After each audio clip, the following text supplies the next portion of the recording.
Hello, everyone. Today's epic Josh's Duty Fuse episode is going to be about a series of three Ninja Turtles 2003 DVDs released randomly in 2015. Yeah, there's some bits and pieces of videos and reviews and other stuff across the internet detailing the incredibly horribly complicated DVD history of the 2003 series, but, yeah. So basically, to sum up that before we get into my history with these things, basically all the way back in the day, they released shows, kid shows, and 1,000 random compilations and put brilliant episodes on it to make as much money as possible. But with these ones, they actually put effort into the old compilations and they had extras on it. There's like 1,000 releases, and all of them, well, some of them, were out of order, super complicated and confusing. Then later, after they released most of the series through those compilations, they realized how stupid they were for missed magic episodes and doing all this stupid stuff, so they decided to start releasing full season packs in parts. Well, not a full pack if it's a part, but anyways, the first two seasons were released on 2 parts, and then some of the DVDs are extremely rare, cost like $1,000. And then by the time it happened, 4Kids who made the series was losing the license of TMNT to Viacom, and Turtles Forever just released, so they just stopped doing it, and there was no other actual release besides these until the complete series release that came out last year, I'm pretty sure. Maybe it was this year, I'm too lazy to look it up. But it came out recently. It has horrible formatting with horrible menus and extremely horribly, even more cut down version of Turtles Forever. There's a secret 3-part version, there's like 3 versions of it. So, yeah, that's not really relevant to this review. But, yeah. But anyways, before that, in 2015, Viacom decided to start releasing this because, I guess they knew that people would buy it, but they didn't want to put all of the episodes out at once. So they just put out random 3-episode compilations like back in the old days. Except for that, this has no effort because the menus are lazy and cheap, and there's also no extras unlike the previous releases. So, anyways, for, my history with this, I saw these DVDs at our stores, like $3 to $5. I got these two ones first, and then I got this one later, which I think was a different price than these two, so it was either cheaper or more expensive. But all these DVDs were in between the $3 to $5 price range, so it was either $3 or $5. And now, yeah. Oh, anyways, these are all 3 of the DVDs released 2015. I guess they gotta start a line, but they didn't make enough money or something, so they just stopped doing it. So only these 9 episodes. There were 2 more DVDs planned, but they weren't released for an unknown reason. But that doesn't really matter now, because you can stream it all on Paramount Plus. Oh, pirate it. Ding!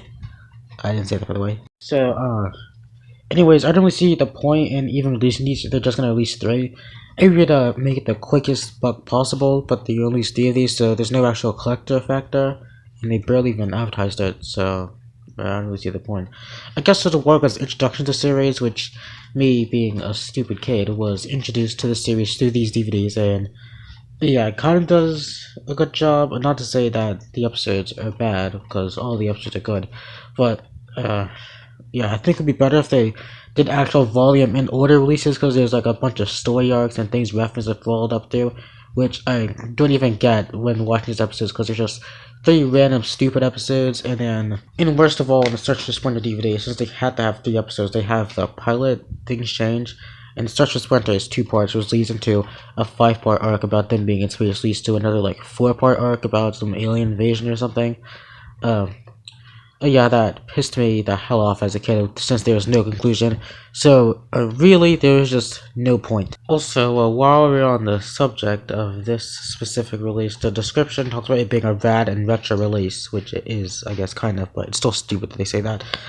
But even more stupid is that they reference the Mauser attack from Things Change and connected to Search for Splinter Parts 1 and 2, which is not actually connected to, and is a continuation of the Return to New York arc, whereas they don't even actually call it Return to New York, they call it NYC Showdown for some reason. Cowabunga Christmas doesn't have any episodes that follow up on any story arcs. Also, the Christmas Aliens is the only episode out of these compilations to not be from Season 1, being from Season 3. So, yeah, maybe they did intend it to be a part of some sort of line or something, but there was no money and no one's buying it because there's no point, and the people who want to buy it probably already bought it, so yeah.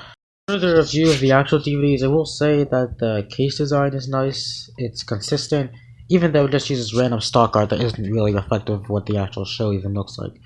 but still, it's nice and consistent across all the cases. The discs are just the standard boring Paramount Gray with the logo, so yeah. Also, the spines are consistent, which I like. The spines are consistent with each other, the backs also are consistent with each other, so I guess this makes it nice if you're collecting them all, which I did, but it's not really that hard because there's just 3. Anyways, as previously mentioned, the menus are lazy and cheap, and the whole DVD is really just lazy and cheap. All it has is 3 episodes and some other warnings and logos that's typical of Paramount release of the 2015 era.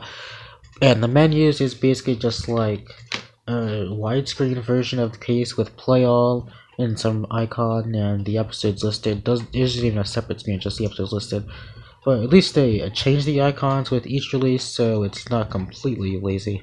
Anyways, for my recommendation of these DVDs, it's basically just not recommended because people who like the series probably already have the awful complete series. They're just gonna pirate it, or it's on Paramount Plus. They have all like 1,000 of those complete series releases and burn out some sort of file or some sort of complicated guide on how to watch the whole thing. So yeah, this is basically just not recommended, but if you are getting into the first series for the first time, you would probably just boot up Paramount Plus. But Paramount Plus service sucks and is garbage, so you're probably just better off pirating it because that's the easiest way. If you want to watch it completely legally, I'd say that these are kind of a decent way to get into it. Also, there's 1,000 uploads free on YouTube in crappy quality that somehow haven't been taken down yet, even though they've been up for like 10 years.